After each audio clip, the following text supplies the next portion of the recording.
नमस्कार.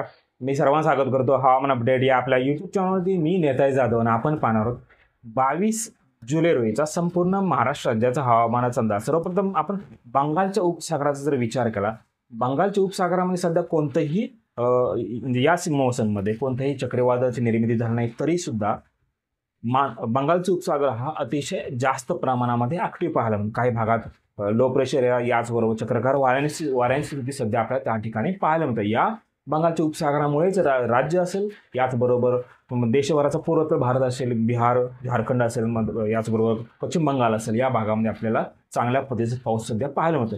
याचबरोबर सध्याची स्थिती जर पाहिली, सध्या चीनचा जो दक्षिण भाग असेल म्हणजे हायकोई आणि हनोई या भागामध्ये एक सायक्लोनिक स्टोम म्हणजेच ट्रॉपिकल सायक्लॉन त्या ठिकाणी तयार झाले आहे.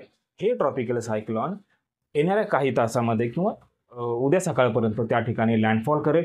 ज्यावेळेला हे या ठिकाणी लँडफॉल होईल, त्यानंतर व्हिएतनाम असेल, म्यानमारपासून परत एकदा हे बंगालच्या उपसागरामध्ये हे हळूहळू येण्याची शक्यता आहे. मात्र ज्यावेळेला ते बंगालच्या उपसागरात येईल, त्यावेळेला त्या ठिकाणी अजून एक कमी दाबाचं क्षेत्र म्हणजे लो प्रेशर एरिया या ठिकाणी तयार होण्याची ही दाट शक्यता आहे. मात्र सायक्लोनिक स्टॉर्म बनणार नाही, कारण सायक्लोनिक स्टॉर्म इकडे आहे. ज्याला सायक्लोनिक स्टॉर्म हिट होईल, त्याला त्याची गती कमी होईल, प्रभाव कमी होईल.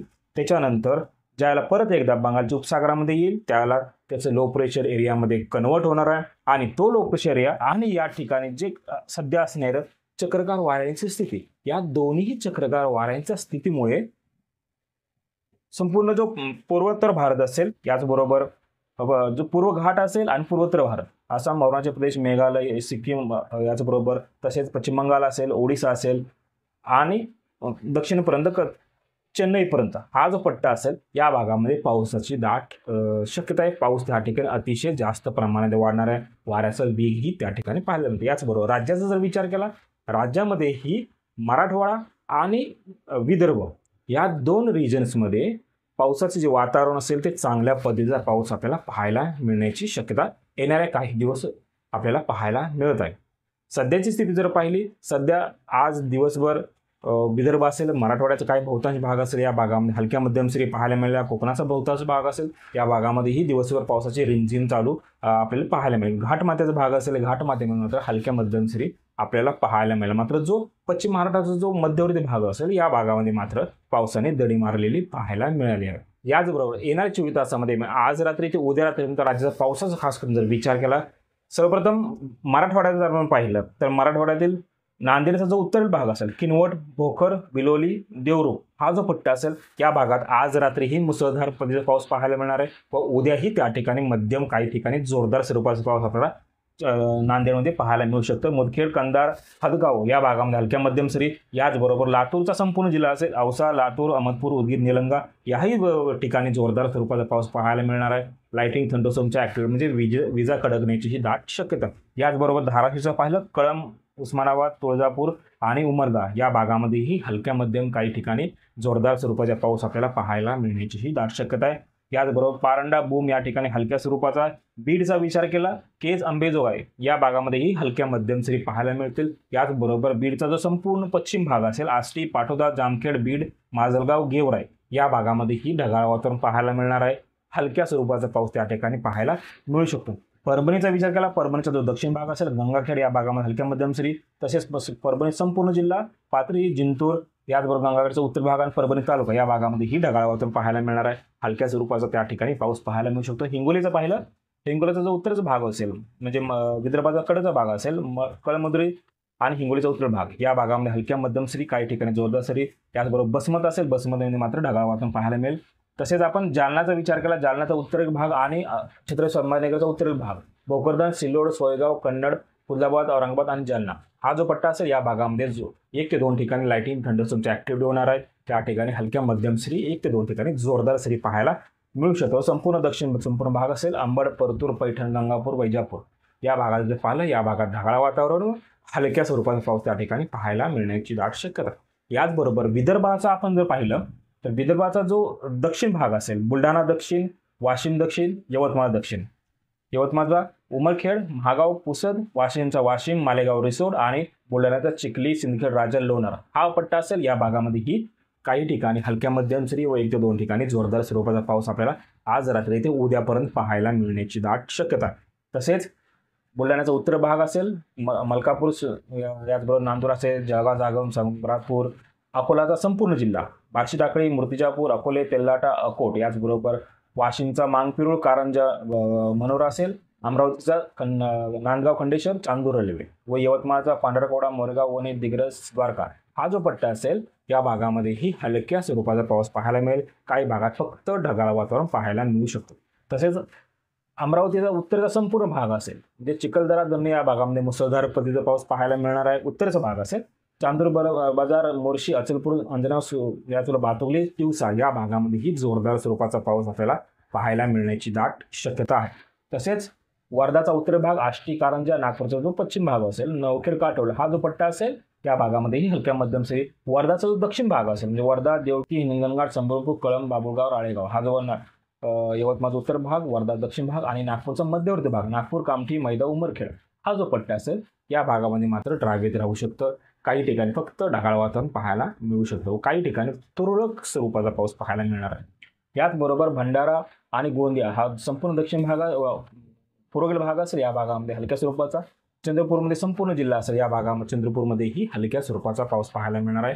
काही अंशी ढगाळ वातावरण त्या ठिकाणी पाहायला. मात्र गडचिरोलीचा विचार केला, गडचिरोलीचा जो संपूर्ण पूर्वेकडील भाग असेल, इटापल्ली, अहेरी, सिरोचिना हा जो असेल या भागामध्ये मुसळधार पद्धतीचा पाऊस, उत्तरेचा भाग असेल या भागामध्ये आपल्याला लाईट रेन पडण्याची दाट शक्यता आहे.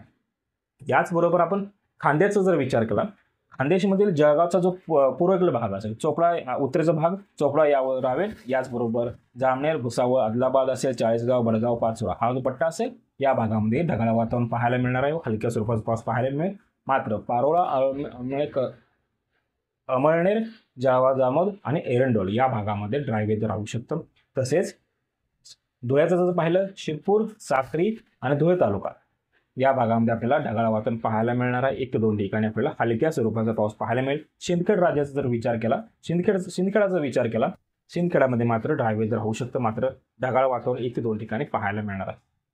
याचबरोबर नंदुरबारचं पाहिलं, नंदुरबारचा उत्तरचा जो भाग असेल, भडगाव, तळोजा आणि अक्कलबुवा या भागामध्ये हलक्या स्वरूपाचा. नवापूर, शहादा आणि नंदुरबार तालुका असेल या भागामध्ये शक्यतो करून ड्रायवेत राहू शकतं. नाशिक जिल्ह्याचा विचार केला, नाशिकचा संपूर्ण जिल्हा असेल, जो पश्चिम भाग असेल या भागामध्ये हलक्या स्वरूपाचा. याचबरोबर चांदवड, नांदगाव असेल, येवला, सटाणा, कळवण या भागामध्येही काही अंशी तुरळक स्वरूपाच्या सरी पाहायला मिळण्याची दाट शक्यता आहे. तसेच सिन्नर, निफाड मात्र ड्रायवेत आपल्याला पाहायला मिळाले. याचबरोबर पश्चिम महाराष्ट्राचा विचार केला, अहिरनगरचा जो दक्षिण भाग असेल, कर्जत, श्रीगोंदा, पारनेर, नगर, पाथर्डी, शेवगाव या पट्ट्यामध्ये आपल्याला ढगाळ वातावरण पाहायला मिळणार आहे व हलक्या स्वरूपाचा पाऊस त्या ठिकाणी पाहायला मिळू शकतो. तसेच संगमनेर, राहुरी, नेवासा, श्रीरामपूर, कोपरगाव हा उत्तरेचा भाग असेल या भागामध्ये ड्रायवेत राहणार आहे. काही अंशी ढगाळ वातावरण पाहायला मिळेल. पुणे जिल्ह्याचा विचार केला, पुण्याचा जो घाटमाथ्याचा भाग असेल, लोणावळा, खंडाळा या भागामध्ये हलक्या मध्यम सरी. तसेच दौंड, बारामती, इंदापूर या भागामध्ये जर पाहिलं तर ढगाळ वातावरण पाहायला मिळेल. पुणे शहराचा विचार केला, पुणे शहरामध्येही अधूनमधून हलक्या स्वरूपाचा पाऊस त्या ठिकाणी पाहायला मिळणार. याचबरोबर साताऱ्याचं पाहिलं, साताऱ्याचा महाबळेश्वर असेल, वाई असेल, मेढा असेल, पाटण असेल, कराड असेल या भागामध्ये संततधार पावसाची काही अंशी शक्यता आहे. याचबरोबर वडूज, दहिवडी, फलटण, कोरेगाव या भागामध्येही आपल्याला ढगाळ वातावरण व हलका पाऊस पाहायला मिळण्याची शक्यता आहे. याचबरोबर सोलापूरचं जर पाहिलं, सोलापूरचं बार्शी, म्हाडा, करमाळ्याचा भाग असेल, मोहोळ असेल, सोलापूर असेल, दक्षिण सोलापूर, उत्तर सोलापूर, अक्कलकोट या भागामध्येही हलक्या मध्यम सरी पाहायला मिळण्याची शक्यता. तसेच मंगळवेढा, सांगोला, माळशिरस, पंढरपूर व करमाळ्याचा काही अंश भाग असेल या भागामध्ये हलक्या स्वरूपाचं व ढगाळ वातावरण त्या ठिकाणी आज रात्री ते उद्यापर्यंत पाहायला मिळणार. सांगली जिल्ह्याचा विचार केला, जत तालुका, जतचा संपूर्ण तालुका असेल, याचबरोबर उमदी असेल, जत असेल, शेगाव, बनाळे असेल या भागामध्येही हलक्या स्वरूपाचा पाऊस आपल्याला पाहायला मिळण्याची शक्यता. तसेच कवडेमंकाळ, मिरज, खानापूर असेल, आटपाडी असेल, वाळवा, तासगाव या भागामध्येही ढगाळ वातावरण पाहायला मिळणार आहे. काही अंशी तुरळक स्वरूपाचा पाऊस पाहायला मिळू शकतो. वाळवामध्येही शक्यतो करून ड्रायवेत राहू शकतं. काही भागात ढगाळ वातावरण म्हणजे पावसाची निर्मिती झाल्यासारखे त्या ठिकाणी वाटेल, मात्र पाऊस हा कमी असेल. शिराळा जिल्ह्याचा विचार केला, शिराळाचा जो पश्चिम भाग असेल, संपूर्ण पश्चिम भाग, चांदोली, बन असेल, आराळा असेल, मंदूर असेल या भागामध्ये हलक्या स्वरूपाचा.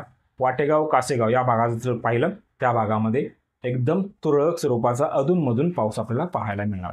कोल्हापूरचं जर पाहिलं, चंदगड, आजरा, बुद्रुक, राधानगरी हा घाटमाथ्याचा भाग असेल या भागामध्ये हलक्या स्वरूपाचा. तसेच हातकणंगले असेल, कोल्हापूर असेल, शिरोळ असेल, कागल असेल, गडहिंग्लज असेल या भागामध्ये आपल्याला ढगाळ वातावरण व काही अंशी तुरळक स्वरूपाचा पाऊस पाहायला मिळू शकतो. कोकणाचा जर विचार केला, कोकणाचं संपूर्ण कोकण असेल, रत्नागिरी, सिंधुदुर्ग, रायगड, मुंबई, ठाणे, पालघर, नवी मुंबई, याचबरोबर कल्याण असेल, मुरबाड असेल, या भागात जर पाहिलं का या भागामध्ये आपल्याला जोरदार स्वरूपाचा पाऊस आपल्याला येणाऱ्या 24 तासामध्ये पाहायला मिळण्याची ही शक्यता आहे. याचबरोबर IMDने म्हणजेच हवामान खात्याच्या अंदाजानुसार जर पाहिलं तर येणाऱ्या 24 तासात हवामान खात्याने रायगड असेल, रत्नागिरी असेल, सिंधुदुर्ग असेल, कोल्हापूर पश्चिम, सातारा पश्चिम, सांगलीचा जो पश्चिम भाग असेल या भागामध्ये ऑरेंज अलर्ट जारी केल्यामध्ये या ठिकाणी मुसळधार ते अतिमुसळधार पावसाची दाट शक्यता आहे. तसेच पुणे पश्चिम, मुंबई, ठाणे, पालघर या भागामध्ये येलो अलर्ट जारी केला. याही ठिकाणी जोरदार स्वरूपाचा पाऊस आपल्याला पाहायला मिळू शकेल. नांदेड, लातूर, धाराशिव, याचबरोबर अमरावती, नागपूर, भंडारा, गोंदिया, गडचिरोली या भागामध्येही येलो अलर्ट जारी केला. या भागामध्येही हलक्या मध्यम सरी पाहायला मिळण्याची दाट शक्यता आहे. त्या ठिकाणी लाईटनिंग थंडरस्टॉर्मच्या विजा कडकण्याची शक्यता आहे. तसेच हिंगोली असेल, परभणी, जालना, छत्रपती संभाजीनगर, बीड असेल, सोलापूर, अहिल्यानगर, नाशिकचा संपूर्ण जिल्हा, धुळे, नंदुरबार, जळगाव या भागामध्ये कोणताही अलर्ट नाही, मात्र लाईटनिंग थंडरस्टॉर्मची ॲक्टिव्हिटी त्या ठिकाणी आपल्याला पाहायला मिळण्याची शक्यता आहे. तसेच सांगली असेल, कोल्हापूर पश्चिम पूर्व, सातारा पूर्व, पुणे पूर्व, याचबरोबर बुलढाणा, अकोला आणि वाशिम, यवतमाळ, चंद्रपूर, नागपूर या भागात जर पाहिलं या भागामध्येही कोणताही अलर्ट नाही, मात्र त्याही ठिकाणी आपल्याला हलक्या स्वरूपाचा पाऊस आपल्याला येणाऱ्या 24 तासामध्ये पाहायला मिळण्याची ही दाट शक्यता आहे. हे होतं येणाऱ्या 24 तासाचं राज्याचं हवामान अपडेट. जर आतापर्यंत हवामान अपडेट या यूट्यूब चॅनल सबस्क्राईब जर केलं नसेल, कृपया सबस्क्राईब करा, बेल ऑन नक्की करा. धन्यवाद.